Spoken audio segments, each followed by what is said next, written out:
Cleaning up a hydrocal hand cast. This is a follow-up video to our video where we made a cast of all three of my children's hands together and created this group hand cast.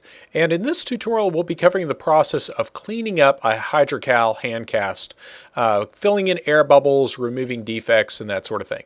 And a lot of these techniques translate to other materials like pottery plaster and to a lesser extent hydrostone. But the initial step, of course, as we ended on our last video, is just picking out the little bits of alginate. And as I said in the last video, and always important to emphasize this, always use wooden tools or soft tools to pick out that alginate so you don't accidentally scar that plaster cast. Now, one of the things I like to do before I start cleaning up a cast is I like to let it dry out. This cast has sat for about 4 or 5 days at this point, and that makes it much easier to clean up and sand on. If it's new and wet, it's very hard to do what we're doing here, sawing off any excess material. And here I'm just using a regular hand saw to remove that excess on the wrist areas, and that saw is very readily easy to remove that. And now we've got our hand cast roughly in the shape that we're going to want it and ready to do the finer cleanup. Now here's an assortment of tools and materials that I typically use for cleaning up life casts in hydrocal.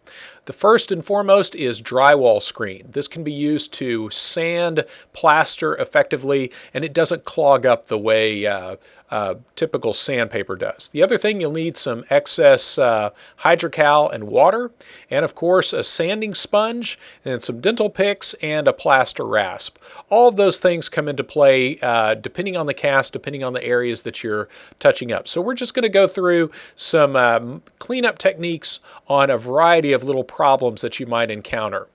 Now, one of the first things you typically find is the little outie bubbles, or little areas where you might have had some air entrapment and that caused a little lump that you don't want. And a lot of times those are easily removed with one of those steel dental picks, or in this case a big chunk like that, I could just go in with a paint scraper and just knock that right off. Now, once the bigger chunks like that have been removed, you can go in and clean up some of those areas with some of that sanding screen. And I like to tear that off into little pieces sometimes to get into tight places. But the benefit of the screen material is that it doesn't clog up. If you use traditional sandpaper, you'll find that really quickly that sandpaper becomes useless. So with sanding screen, you can just tear off a little piece and go into some of those fine areas and remove any little bumps or any little air bubbles that need to be taken off. And real important with life casts, it's a good idea to have pictures of your subjects so you don't accidentally remove some critical identifying markers. Years ago, I made a face cast of a subject and I removed a very distinguishing mole they had on their face that then caused some problems later on. So always a good idea to make sure you're removing air bubbles and not actual surface qualities that mark that particular person.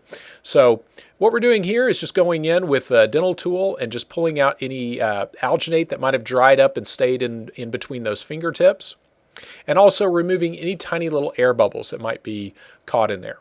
Now, this is probably the most important thing in this video, because this is one of those things everybody asks about, is how do you fill in air bubbles, like actually indentations in fingertips like we have here, where the hydrocal didn't fill the mold completely. And that's a very common problem when you're molding hands.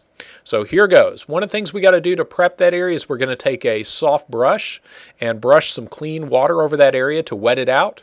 After that's dried for a little bit, you always want to wet the area that you're going to work on so that that new plaster will bond to that old plaster. And now we're going to sift in a little bit of hydrocal into just a very small amount of water, and we're not even going to mix it. We're just going to make a little heap there, a little dry lake bed, and just grab a little bit out of that at a time. And doing the batch like that we're going to do our cleanup work with will allow us a lot more working time than if we actually mix this up. And basically we're just going to scoop up little bits of that and then use that to shape the area that we need to reconstruct. And basically what I'm doing here is just grabbing a little glob there and pushing that into that air bubble. And then you can do some rough shaping and contouring of that with, in this case, we're using a popsicle stick that I've broken lengthwise.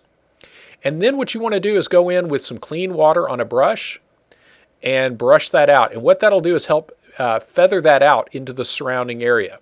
And sometimes you got to do this back and forth a couple of times to get the shape that you want. And it's always a good idea to overbuild it a little bit when you're using this technique, because you can always go back in with dental picks and define some of that skin texture and little lines or creases in the hands as you see fit to match the surrounding texture.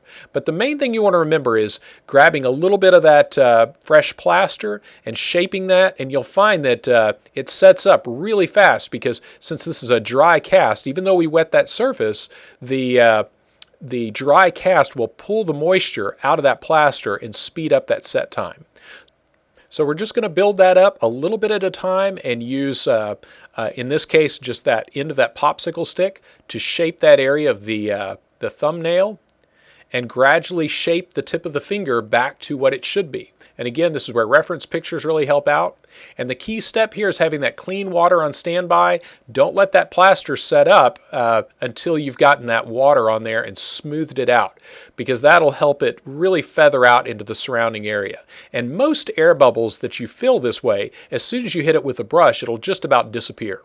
So there you go. There's a good old school plaster trick for you. It does take a little bit of practice to get the hang of it. This is a good reason to hold on to any reject casts and practice on filling air bubbles and reconstructing fingertips.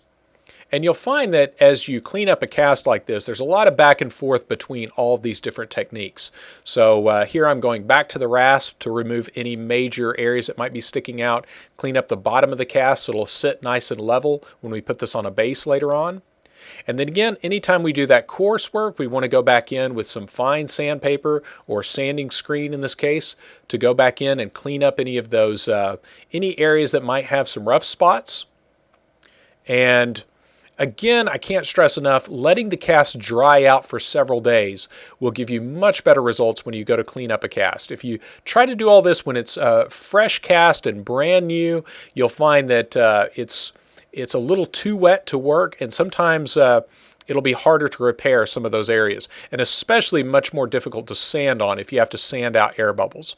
So there's our finished cast, and this is ready to mount on a base, or we could stand it up and put it on we could hang this up on the wall. There's a number of things we can do. We could mold this and make multiples in resin or cold cast bronze.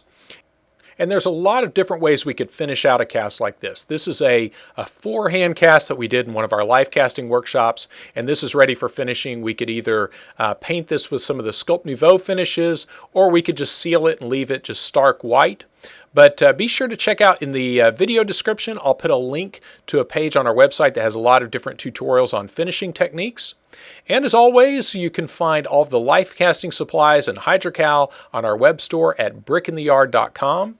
And thanks again for watching, and be sure to check out our other tutorials on life casting. And again, be sure to check the video description for more links on finishing and other life casting techniques.